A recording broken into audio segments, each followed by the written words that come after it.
My name is Shelby Davidson. I am a nursing student at Germanna Community College, and I will be discussing our postpartum assessment today. With our postpartum assessment, we will first promote safety, do our two-patient identifier, and we will communicate using age-appropriate language and educational appropriate language, congruent with the mother and partner's education level. So the first thing we will do is introduce ourselves to the patient. I will tell the patient, my name is Nurse Shelby. I'm taking care of you today. I'm coming to assess you right after you gave birth. I will be looking at your breasts, your uterus, asking you some questions about your bowels and your bladder. Is that okay? If she is comfortable with me doing that, I will hop right to it. The first thing we will do is take temperature, pulse, blood pressure, respirations. Make sure all those are within normal signs. We really want to pay attention close to the pulse and blood pressure to really monitor for hemorrhage.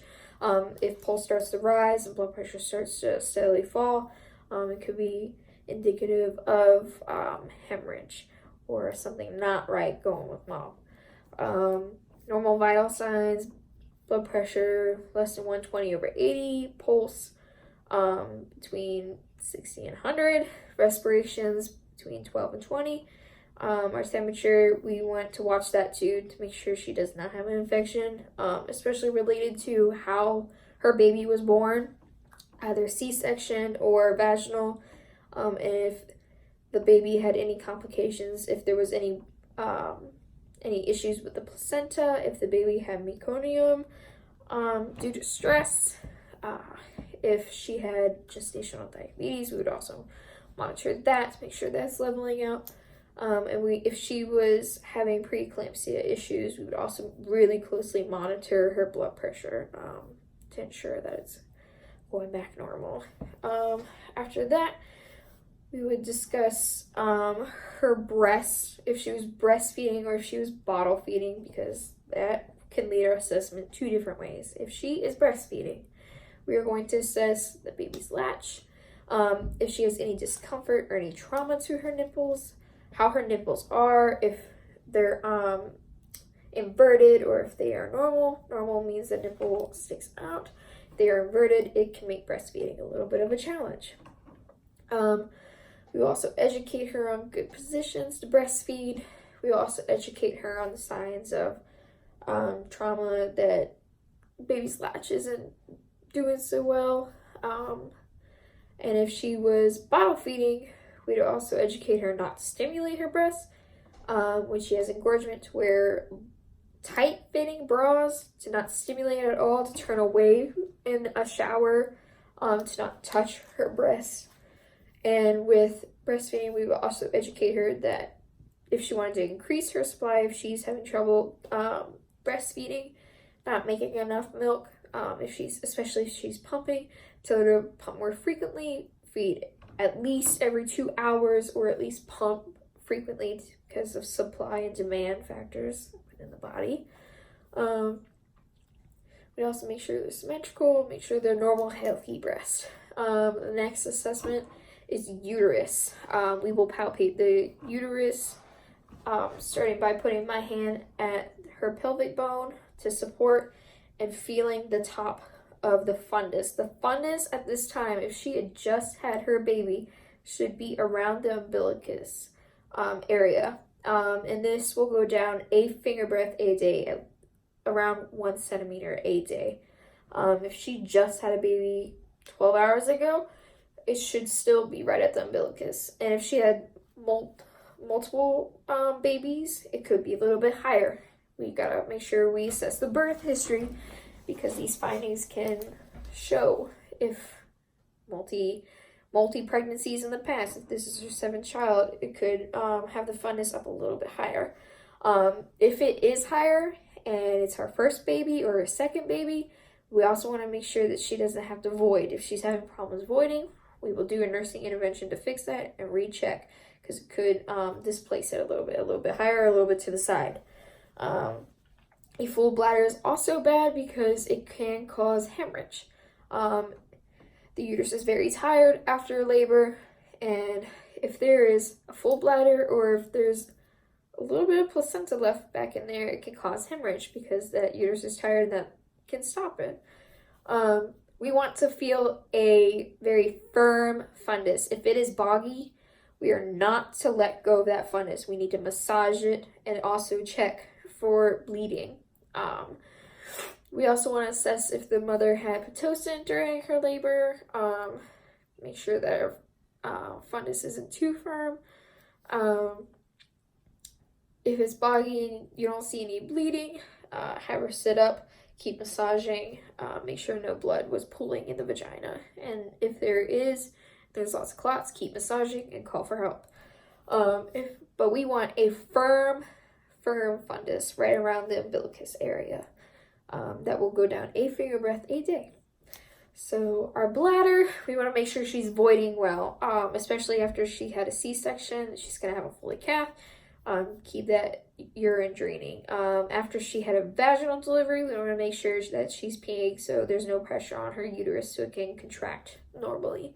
If she's having trouble voiding, we will most likely get an order from doctor or standing protocol in the facility to place a Foley catheter to make sure there's no pressure on that uterus.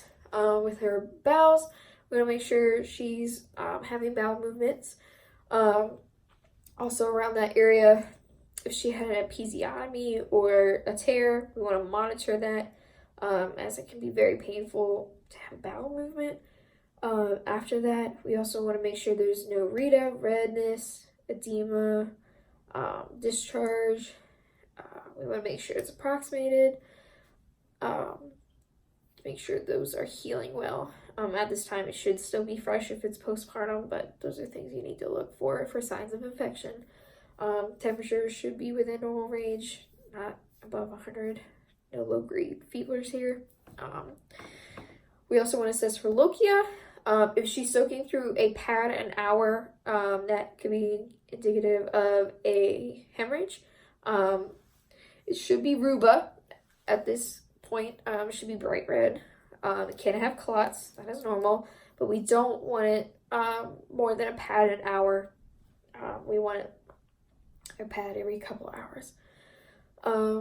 We also monitor that over the days. It'll go to serosa and then alba. Serosa is a lighter color and then alba is like a normal discharge. With that, you shouldn't do any backtracking. It should not go to serosa then ruba again, and that's what we want to educate the woman on. That should not go back to bright red. That if it progresses to a normal discharge, then it should not go back. If it goes back, that is bad. Call your doctor. We talked about the episiotomy, how we would check it, how we would monitor it. If it was lateral or if it was midline, lateral can cause more trauma. Educate the patient to let it heal, that she might have more problems with it, and how it can cause painful sex for a prolonged time. We will also check the Holman sign. Now, we do not palpate the legs, as we don't want to dislodge a blood clot, but we will assess for redness and pain. Pain is is an indicator for the Holman sign. The emotional status, how old is the mom? Was she prepared for this pregnancy? Was it planned, unplanned? Her support system at home, her partner, her family, if they're there for her. We will assess and make sure that she's in a safe situation when she goes home. We also want to check to make sure that she's bonding with baby. Skin to skin, breastfeeding, just allowing mom to have a good time with that baby and make sure she's coping well. With the ROGAM, if mom is positive, A positive blood type example, and the baby, if mom is negative and baby is positive, we gotta check for the ROGAM to administer that. So next time she has a pregnancy, she has no complications due to that factor, so she doesn't produce antibodies to harm the baby.